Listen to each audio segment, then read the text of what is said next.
From the gateway to showbiz glory, this is Hollywood 411. Melissa Gilbert grew up in front of us as Half Pint, or Laura Ingalls, of course, on TV's Little House on the Prairie. Now she's published her memoir, and in it reveals that life off the prairie wasn't as idyllic as it might have seemed. With me now to talk about her new book, Prairie Tale, a memoir, Melissa Gilbert. Welcome to the show. A real pleasure to meet you. Thank you. First question, why now? You've lived this amazing life and you've accomplished so much, but what made you think, now I want to tell it all? Well, there's a few reasons. One of the reasons of this sort of timing is that my children are old enough to read it. Right. Because it's a very honest accounting of my life and my missteps along the way, and a little bit of craziness in there. And also, the two primary reasons were that if there's anyone who's going through anything that I went through during the course of my life, and this helps them, then I've accomplished something great. And at the end of the book, if people walk away and go, well, if she did it, I can do it. Because, you know, life is not easy for anybody. Yeah. But, I mean, there's some things I probably just don't want my kids to know.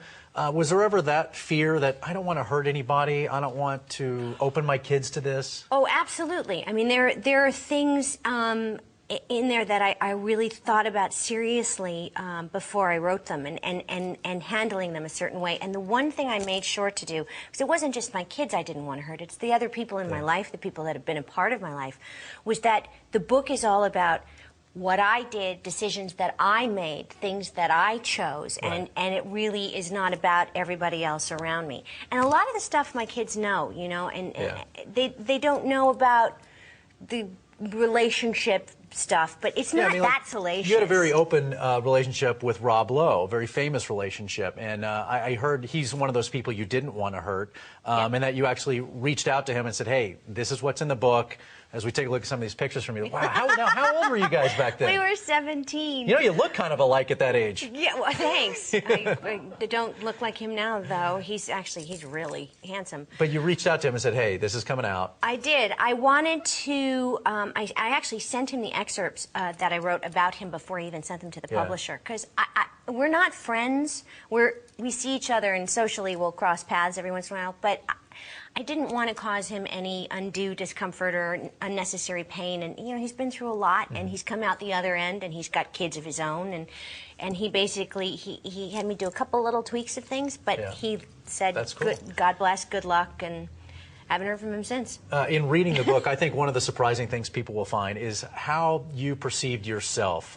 This really geeky, awkward, ugly, fat, big-nosed girl. In one story that struck me, and I don't know if kids will understand this, but one school dance, you took Scott Baio, Chachi. Look it up, kids. You can Twitter it or something. He was popular. Anyway, you took Scott Baio thinking, this is going to get me in the cool club, and it kind of backfired on you. Oh, it totally backfired on me. I aside from being very socially inept with people my own age, because I was growing up in a world of grown-ups, I didn't know how to sort of navigate high school. So when this homecoming dance came up, I thought, oh, I'll take Scott. Right. Now they'll see that I'm cool. And it just totally, the guys later at my 20-year high school reunion, I said, you know, how come none of you asked me out? And they said, well, because you've dated people like Scott Baio. We didn't have a shot. And I thought, oh, I'm a doofus. It did not work out so well. Such a dork. So there's anecdotes like that, but then there's more serious stuff, like when you deal with your alcoholism. And really that come to Jesus moment, the breaking point was your son that came to you and said one night, you know, are you going to drink? Yeah, my youngest son, Michael, he was about 8 at the time. And I was in the kitchen making dinner, and I had my glass of wine poured to where I would keep it so no one knew I was drinking. I was very good at that. Wow. And he said to me, Mommy, you're not going to drink more wine tonight, are you? And still even talking about it, it devastated me, because that's not... No, being a dad myself, I can't imagine that feeling you had. I don't want to be that mom. Yeah. You know, I didn't want to be... I knew my kids were going to have issues, but I didn't want to be that...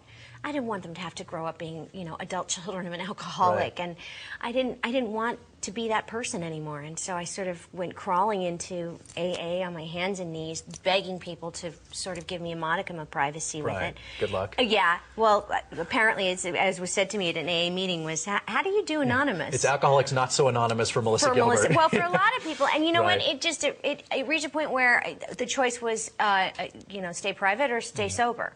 And I rely on the people in AA to stay sober. Well, you have gotten sober, and you're moving on. You have a musical coming out. Little House on the Prairie musical is this fall, correct? Yes, it Around the starts country? this fall, and we'll be touring for a year till June of 2010, all over the country. And there's a website, www.littlehousethemusical.com.